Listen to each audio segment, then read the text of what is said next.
자, 이번 시간에는 일과 에너지 마지막 부분인 열의 일당량에 대해서 같이 살펴보도록 하겠습니다. 학습 목표를 같이 보겠습니다. 첫 번째 학습 목표는 열의 일당량 개념을 사용해서 열과 일 사이의 전환을 정량적으로 설명할 수 있다입니다.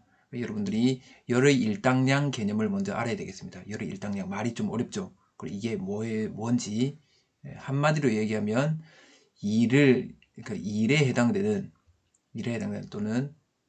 그 열이 얼마냐 또는 열의 기본 1kcal에 해당되는 일은 몇 줄에 해당되냐, 킬로칼로리하고 줄하고 요 관계를 이야기하는 겁니다.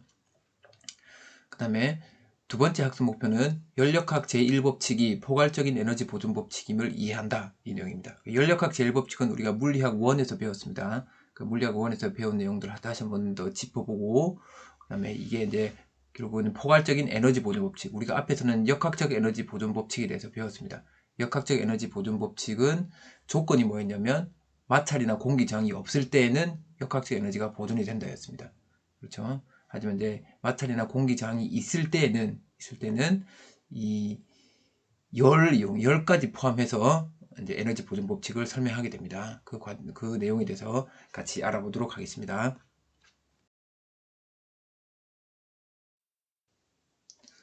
먼저 이 부분에 대해서 우리가 배우기 전에 19세기 초에 어떤 상황이었는지부터 알아볼 필요가 있습니다. 19세기 초에는 이 마찰이나 공기 저항이 없는 곳에서는 에너지 보존 법칙이 성립한다는 것을 사람들이 잘 알고 있었습니다. 하지만 이 에너지라는 게 마찰이나 이 공기 저항이 있는 경우에는 에너지가 보존되지 않고 없어져 버린다고 그렇게 사람들이 생각했었죠. 그런 현상을 목격을 했습니다. 그렇죠? 마찰이 있는 곳에서 물체를 이렇게 밀면 이 물체가 처음에는 운동 에너지를 가지고 있지만 나중에는 여기 와서 정지를 해버립니다. 정지. 그럼 이 에너지가 없어져 버리는 거죠. 그래서 에너지가 보존되지 않는 것처럼 보였습니다. 근데 이 문제는 어떻게 해결이 되냐면 열과 에너지의 관계를 사람들이 밝히고 나서 이 관계를 알고 나서 이 문제가 해결이 됩니다. 결국 뭐냐면 열의 정체가 도대체 뭐냐, 이렇게 움직이던 물체가 멈추게 되면 요 바닥과 물체 사이 마찰에서 열이 발생하는데, 그렇죠? 이 열의 정체가 도대체 뭐냐, 그에 대해서 열의 정체가 결국은 에너지다, 열이 결국은 에너지다, 열이 결국은 일이다, 이런 걸 알고 나서부터는 이 문제가 해결이 됩니다.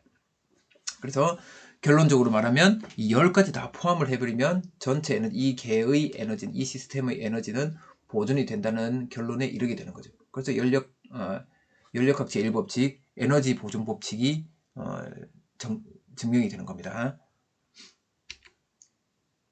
그럼 먼저 열이란 무엇인지에 대해서 같이 알아보겠습니다. 열이라는 것은 정의가 뭐냐면 고열에서 고온에서, 고열은 이걸 쓸게요. 고열은 고온입니다. 고온에서 이 저열온이라는 것은 저온입니다. 저온. 온도가 높은 곳에서 온도가 낮은 곳으로 이동하는 에너지를 열이라고 합니다.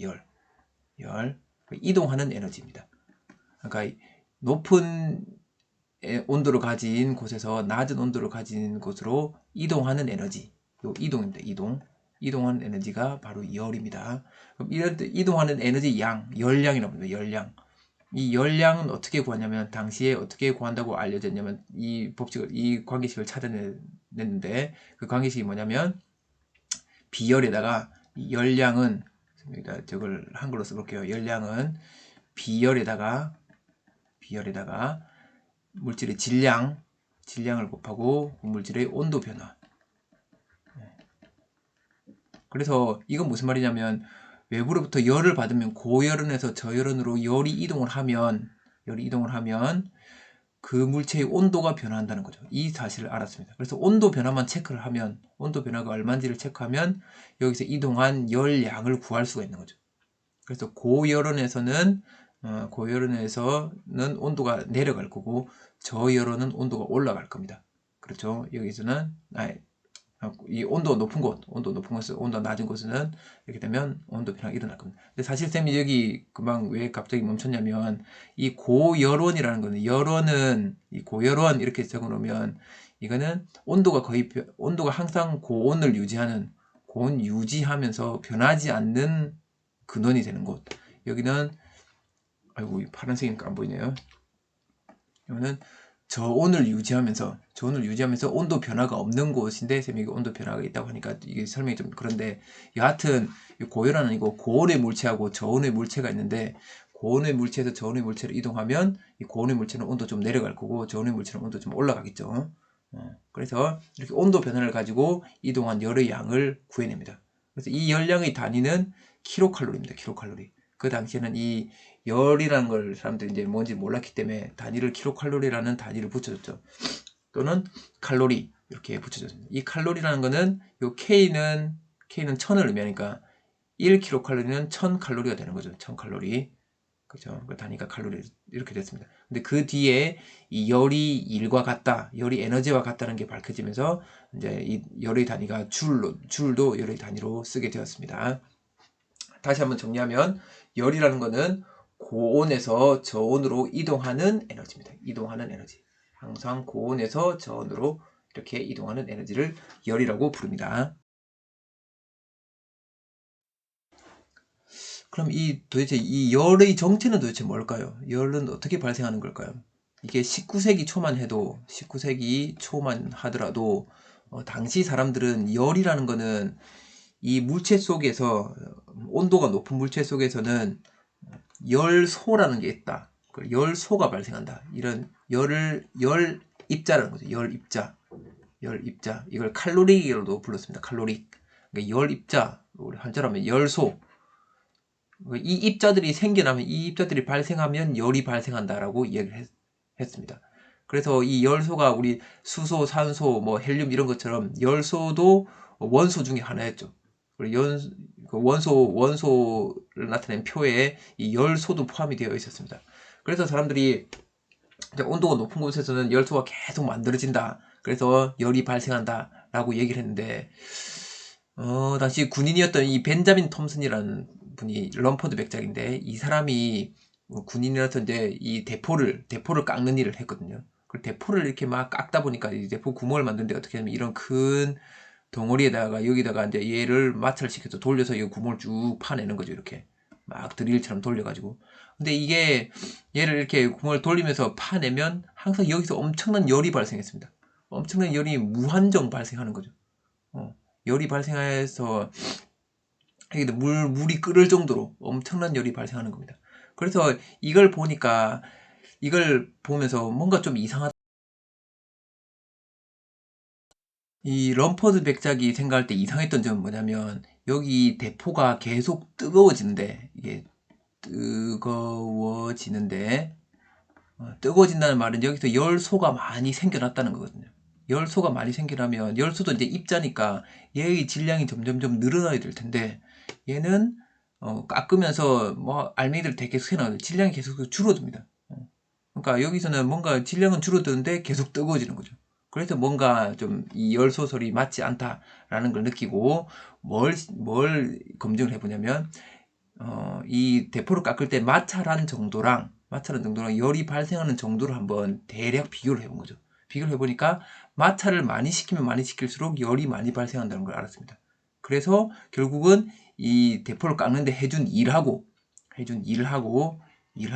이 열하고 비례한다. 이런 관계를 알아낸 거죠. 그래서 결국은 이 열이라는 게 열소가 아니라 외부에서 해준 일하고 일이 바로 열로 전환이 되는 거다라는 것을 이 벤자민 톰슨, 럼퍼드 백작이 처음으로 그 관계를 찾아내게 됩니다. 그래서 결국은 뭐냐면 이 입자들의 운동 에너지가 전달되는 게 열이 전달되는 거다라고 이해를 하는 거죠. 그래서 여기서 빠른 물체가 여기서 엄청나게 얘가 엄청나게 빠르게 진동하고 있는 물체다. 막 빠르게 진동하는데 빠르게 막 이렇게 진동합니다. 그럼 여기 있는 얘를 딱 때리면 얘는 자기 운동 에너지를 좀 잃을 거고 충돌이 일어나니까 운동 에너지를 잃고 얘는 운동 에너지 다시 늘어나겠죠. 이렇게 해서 그 옆으로 얘의 운동 에너지가 이렇게 전달이 되는 겁니다. 그럼 얘가 또 막 움직이다가 얘한테 또 운동 에너지를 전달하고 얘 또 전달하고 이렇게 해서 열이 이렇게 이동하는 거죠. 이런 식으로 입자들의 운동 에너지가 결국 이 운동 에너지를 가지고 옆에 있는 입자들을 밀어주는 일을 하는 거죠. 이 일을 하는 게 바로 열이다. 열 에너지다. 요렇게 설명하는 겁니다. 그래서 저번에 선생님이 이야기했지만 요 1이라는 것도 A가 가진 에너지를 B가 가진 에너지에 전달해 줄 때 1이라는 형태로 전달이 된다 그랬죠. 얘는 에너지를 가지는 거고 얘는 1이라는 형태로 이쪽으로 전환이 돼서 이쪽으로 넘어간다 그랬습니다. 그렇죠. 그럼 요 1이 뭐의 형태로 전달되냐면 이 1이 결국은 열 에너지 형태로도 전달이 될 수 있다는 거죠. 열의 형태로도 이 1이 전달이 될 수 있다는 겁니다. 그래서 이 럼포드 맥작이 열과 이런 같은 현상이다 라는 걸 이야기를 하게 됩니다. 그럼 이 이후에 그럼 열하고 1하고는 정확하게 어떤 관계가 있냐? 정량적으로 계산하는 사람이 바로 그 유명한 주울입니다. 주울. 영국의 과학자 주울입니다. 이 주울은 어릴 때 양조장에서 자랍니다. 양조장집 아들이었습니다. 양조장집 아들. 맥주 만드는 집, 술 만드는 집 자녀죠. 그래서 그 당시에 이제 술을 만들 때는 온도가 중요합니다. 온도. 발효시키는데 그 온도가 중요하죠. 그래서 이 사람은 어릴 때부터 집에서 이 온도계를 늘 보면서 자라왔던 거죠. 그래서 뭐 액체의 온도를 재는 거는 이 사람이 되게 잘했습니다.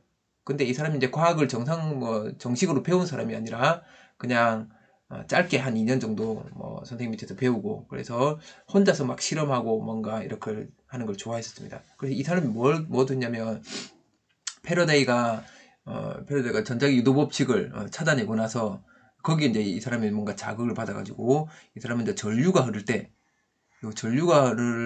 여기 저항을 설치를 하면 저항이 있는 곳에서는 열이 발생하더라. 그래서 이 발생하는 열이 전류의 제곱하고 이 저항의 크기에 비례하더라. 요 관계를 찾아. 이게 이제 오늘 우리가 쓰는 거죠. 요게 이제 소비 전력 할 때 I 제곱 R 이렇게 여기다가 보낸 시간을 딱 곱해주면 그 시간 동안 발생한 총 에너지가 되는 거죠. 총 열이 되는 거죠. 열. 이게 오늘 우리가 쓰는 전기 에너지에 대한 공식입니다. 이 사람이 줄이 이런 열과 에너지에 대한 실험들을 많이 했습니다. 근데 이 사람이 실험했지만 이게 아마추어라 생각해서 그 당시 과학자들이 정식 교육을 받지 않은 사람이다. 그래서 학벌이 별로 안 좋은 거죠. 그래서 아마추어라 생각해서 이 사람을 많이 무시했는데 예나 지금이나 지금 요렇게 학벌이 안 좋으면 뭔가 무시하는 거랑 비슷하다 그죠? 어쨌든 이 줄이 뭘 하냐면 오랜 세월 동안에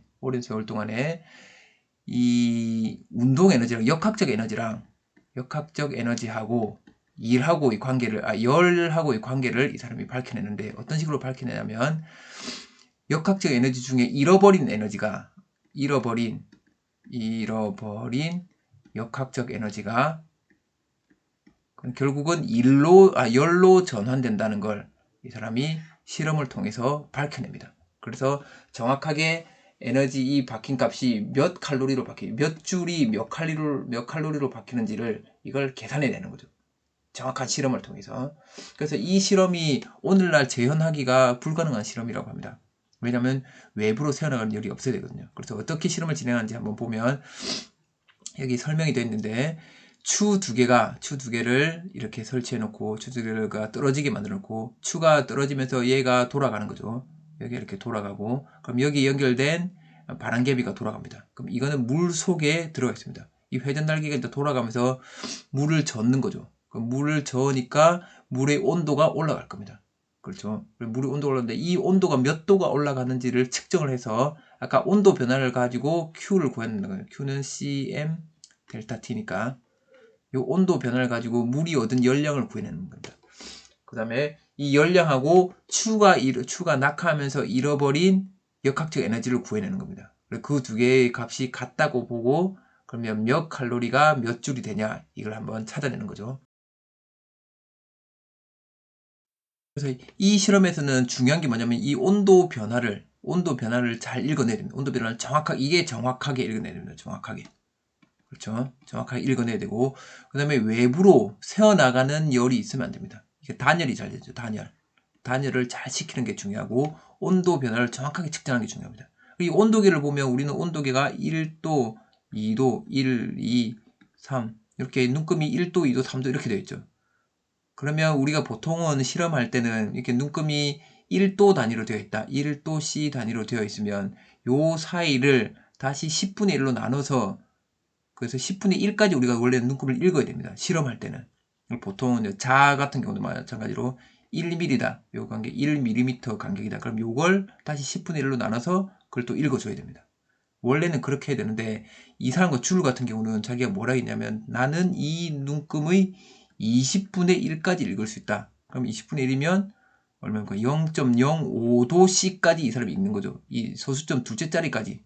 지금처럼 디지털 온도계가 있는 게 아니라 이런 아날로그 온도계에서 소수점 둘째 자리까지 0.05도씨까지 이 사람이 읽을 수 있다고 자기가 그렇게 이야기했습니다. 그래서 읽어서 그대로 했더니 오늘날 실험한 거랑 오늘은 이제 다른 방식으로 실험했겠죠.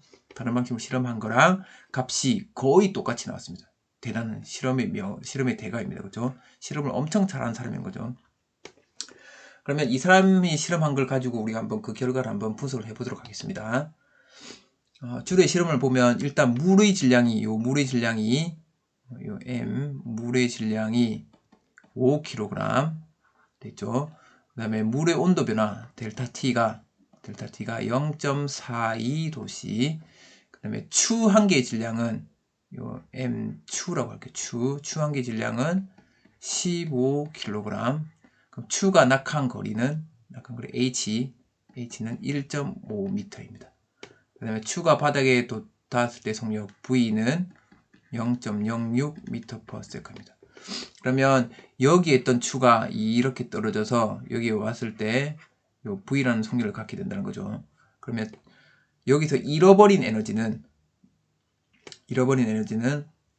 처음에 여기에서 역학적 에너지를 E1이라 하고 여기 역학적 에너지를 E2라고 합시다. 그러면 처음에 여기는 포텐셜 에너지를 가졌겠죠. 여기까지 내려오는 동안에 포텐셜 에너지를 가질 거고 그러면 E1이라는 에너지가 처음에 있었는데 여기서 바닥에 딱 닿았을 때는 운동 에너지밖에 없죠. 그때 요 E2를 빼면 이게 역학적인 잃어버린 에너지가 되는 거죠. 그렇죠? 처음 요거는 여기는 mgh고 mgh밖에 요 추죠. mgh 그 다음에 2분의 1 mv 제곱입니다. 따라서 잃어버린 에너지가 얼마냐면 추의 질량 15kg 곱하기 g는 9.8 이제 단위 그냥 빼버릴게요. 다시 이 단위를 빼버립시다. m 곱하기 9.8 곱하기 h는 1.5 빼기 2분의 1 곱하기 m이 15 곱하기 속력은 0.06 제곱. 그렇죠? 요게 총 몇 개가 있냐면 이게 총 추가 2개 떨어졌습니다. 2개. 이게 잃어버린 에너지고 그럼 물이 얻은 열량은 Q는 cm 델타 T입니다. 요거 물의 질량. 그러니까 물의 비율은 1이거든. 1 곱하기 물의 질량은 어디가 5kg. 온도 변화가 0.42도씨. 이걸 계산하는 거죠. 그렇죠? 그래서 이걸 계산한 값을 선생님이 한번 보니까 얼마냐면 잠깐만요. 얼마냐면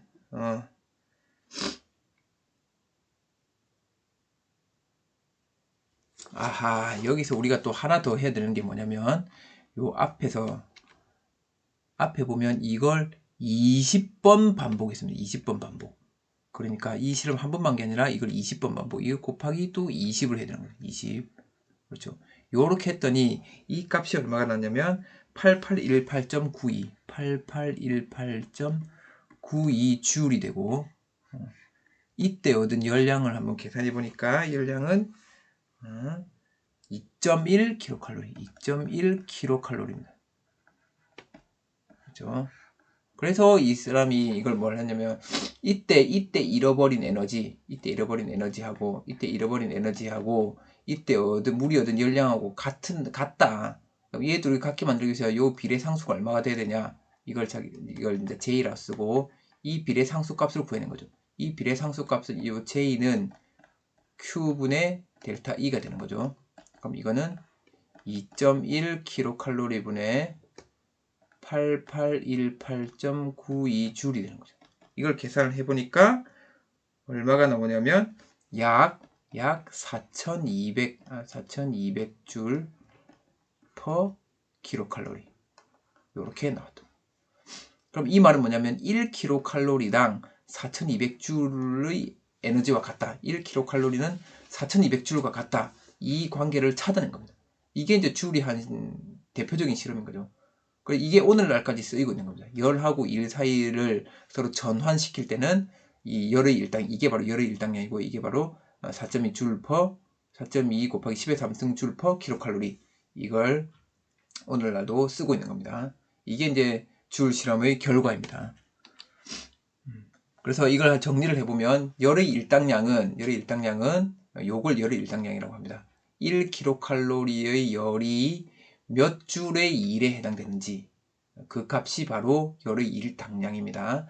1kcal의 열은 4200줄의 일에 해당됩니다. 이걸 식으로 나타내면 W는 1은 이건 열의 일당량 J 곱하기 열량, 이렇게 이제 식을 쓸 수 있다는 거죠. 그래서 이 J 값이 얼마냐? 이 J 값이 4.2 곱하기 10의 3승 줄 퍼 킬로칼로리가 된다는 겁니다. 원래 4.2 아니고 이게 약 4.2고 이게 4.186 정도 됩니다. 10의 3승 줄 퍼 킬로칼로리. 그럼 이거 킬로칼로리를 칼로리로 바꾸면 이게 킬로가 1000에 해당되니까 1000 이렇게 나눌 수 있죠. 이렇게. 그러면 이거는 어떻게 쓰냐면 4.2 줄 퍼 칼로리 이렇게 쓸 수 있습니다. 1칼로리당은 4.2줄이고 1kcal당은 4200줄이 되는 거죠. 그러니까 1100 곱하는 거죠. 이 킬로칼로리면 이 또 1000을 곱해주면 되는 거고, 킬로를 없애면 1000을 안 곱해주면 되는 거고, 그래서 이 값을 얻을 수 있는 겁니다. 이게 바로 열의 일당량입니다. 그럼 줄이 이렇게 실험하고 나서 요 줄이 결국은 일하고 열하고 같다는 걸 이걸 하면서 이걸 정량적으로 계산하면서 어떤 걸 이 사람이 이제 정립을 하냐면 열역학 제1법칙의 창시자가 되는 거예요. 창시자. 그 당시 다른 사람도 열역학 제1법칙에 대해서 밝힌 했지만 결국은 줄이 논문을 쓰고 그 결과가 남아있어서 이 줄이 열역학 제1법칙의 창시자라는 열역학 제1법칙 처음으로 발견했다라고 그렇게 인정을 해주고 있습니다. 이제 이 열의 일당량을 이용해서 이제 에너지 보존 법칙이 완성이 되는 겁니다. 당시 여러분들이 보다시피 마찰이 없는 수평면에서 용수철에 매달린 물체는 이렇게 계속 왕복 운동하겠죠. 진동 운동합니다. 이렇게 진동하는 걸 단진동 운동한다 라고 표현을 합니다. 단진동 운동한다. 계속 왔다 갔다 하는 거. 용수철에 매달린 물체가 마찰 없는 수평면에서 왔다 갔다 하는 거 단진동 운동한다고 표현합니다. 하지만 마찰이 있게 되면 얘가 운동하다 점점점 진폭이 줄어들다가 어느 순간 멈추게 됩니다. 그럼 얘가 가지고 있던 그 탄성 포텐셜 에너지하고 운동 에너지, 이런 역학적 에너지들이 어디로 가버린가요? 에너지는 사라져 버렸을까요? 아닙니다. 그래서 여기서 이제 열의 일당량 개념을 우리가 알고 있으니까, 그럼 여기서 발생한 열이 있겠죠. 이 발생한 열을 다 계산해서 다 구해내서 이걸 가지고 한번 에너지로 전환시켜 보니까 결국은 얘가 가진 역학적 에너지가 열로 다 바뀌었다는 걸 알 수 있었습니다. 그래서 마찰이 있는 곳에서 역학적 에너지 감소량은 결국은 열 에너지로 전환된다는 결론에 이르게 되는 거죠. 이 열 에너지는 이 바닥과 물체를 이루는 입자들의 운동 에너지가 변한 거랑 같은 거죠. 운동 에너지가 증가했겠죠. 얘들이 결국은 이 개 전체의 이 시스템, 이 개 전체의 역학적 에너지가 보존이 되는 겁니다. 결국은 이 전체의 에너지가 보존되는 거죠. 그래서 열 에너지까지 포함을 해버리면 개의 에너지는 항상 보존이 되겠죠. 그렇죠? 그래서 우리가 쓰는 거의 대부분의 에너지는 최종적인 형태가 에너지의 최종 형태가 무슨 에너지냐면 결국은 열 에너지입니다. 열 에너지. 이 주변에 있는 공기들을 데우는 에너지로 공기들의 운동 에너지를 증가시키는 데 써버리는 거죠. 그렇죠. 그래서 결국은 이 우주 전체, 이 우주의 에너지는 결국은 일정한 거고, 지금 우리가 어디 하나에 이렇게 딱 모여져 있는 화석 에너지처럼, 화석 연료처럼 이렇게 하는데 딱 정리되어 있는 이런 에너지를 쓰게 되면 결국 이 에너지가 최종적으로 도착하는 종착지는 어디냐면 열 에너지입니다. 열 에너지. 그래서 이제 지구 온난화가 계속 진행이 되는 거죠. 우리가 에너지를 쓰면 쓸수록 요 주변의 열 에너지는 증가하게 되겠죠. 이 열 에너지가 다시 우리가 원하는 곳으로 돌아오기는 되게 힘듭니다. 주변이 뭐 뜨거워진 요 대기를 다시 거기 대기 온도를 이용해서 대기 에너지를 이용해서 다시 뭔가를 하기에는 너무 힘든데 그건 거의 불가능한 일이죠. 이게 이제 연력학제 2법칙과 관련된 내용입니다. 관심 있는 학생들은 이 연력학과 관련된 내용들을 한번 책 같은 걸 찾아보고 꼭 한번 이해해보는 시간을 가지면 좋겠습니다. 그래서 이 에너지 보존 법칙은 한마디로 정리를 하면 이 우주의 에너지는 일정하다. 그럼 이 우주의 에너지를 이렇게 쓰면 우주의 에너지 변화량은 얼마겠습니까? 델타 E 우주는 뭐라고 쓰면 되겠습니다. 식을 0 이렇게 쓰면 되죠. 연력학 제1법칙이죠. 우주의 에너지 변화는 없다. 이게 우주의 에너지는 일정하답니다. 그래서 우리 물리학원에서 배운 연력학 제1법칙은 Q는 델타 U 플러스 W였습니다. 이 델타 U는 내부 에너지였고 이 내부 에너지는 온도에 비례하는 에너지였습니다. 그렇죠? 그래서 외부에서 열이 주어지면 결국은 내부에 그 물체의 온도를 올려주고 온도를 변화시키고 그 다음에 그 개가 외부에 일을 하게 만듭니다. 일. 그래서 우리 이런 시스템이 있다. 여기에 열이 공급이 되면 이 열이라는 것은 결국은 에너지입니다. 일입니다. 일.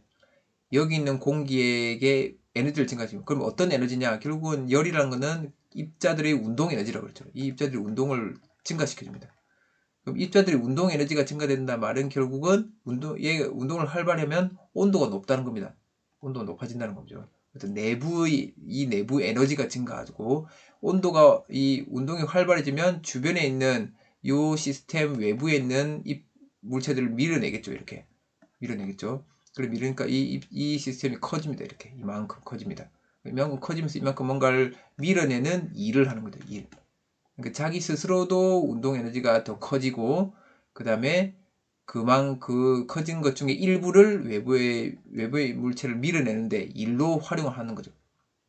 그래서 이 외부에서 공급된 열이 내부의 에너지도 증가시키고 내부 에너지도 변화시키고 그 나머지는 또 외부의 일을 하게 만드는 이 관계를 사람들이 이제 정리를 하게 되었습니다. 이게 바로 연력학 제1법칙이고 이게 바로 다른 말로 하면 에너지 보존 법칙이 되는 겁니다.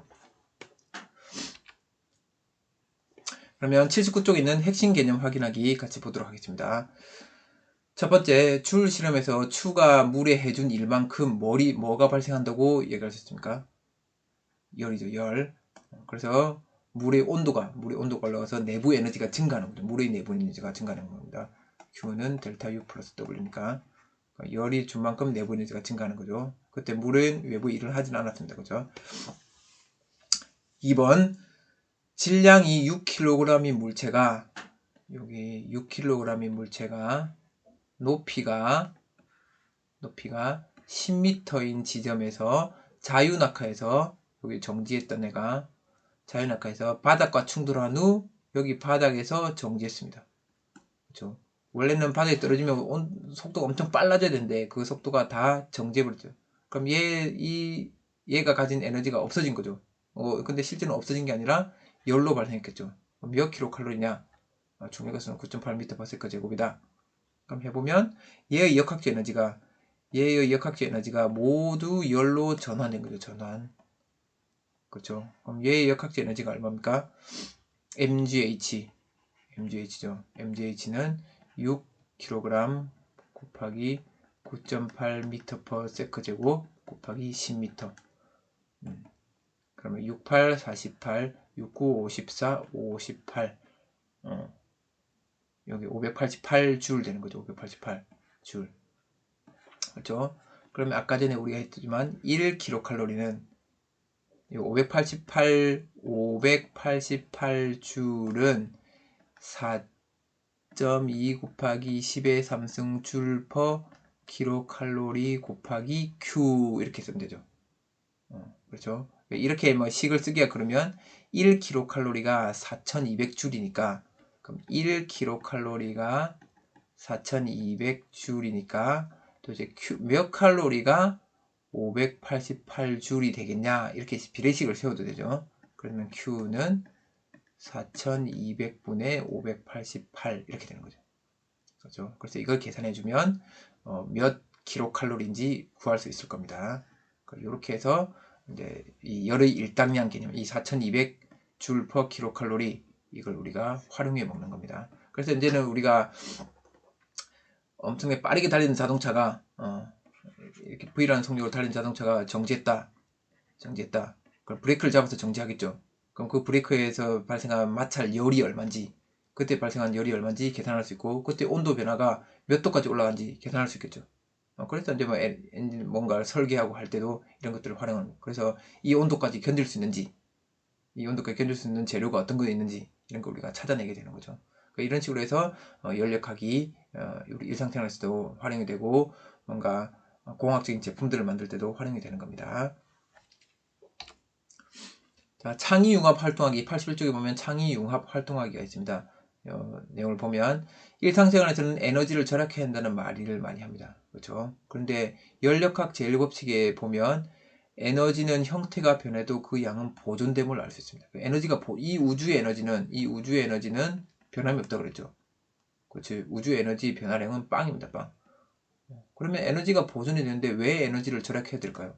요거에 대해서 자기가 이제 다른 연력학 법칙들을 살펴보면서 이 이유에 대해서 설명할 수 있는 사람은 한번 설명해 주시기 바랍니다. 선생님한테 설명해 주는지 아니면 리로스쿨에 지금 그 자료를 올려놓을 테니까 관련된 내용을 자기 생각을 한번 써보는 시간이 되길 바랍니다. 그리고 혹시 좀 자료가 많이 준비가 되면 시간을 내서 한번 수업 전에 발표를 해봐도 좋을 것 같습니다. 자, 오늘은 줄의 실험과 열의 일당량에 대해서 같이 알아보았습니다. 그리고 에너지 보존 법칙도 알아보았습니다.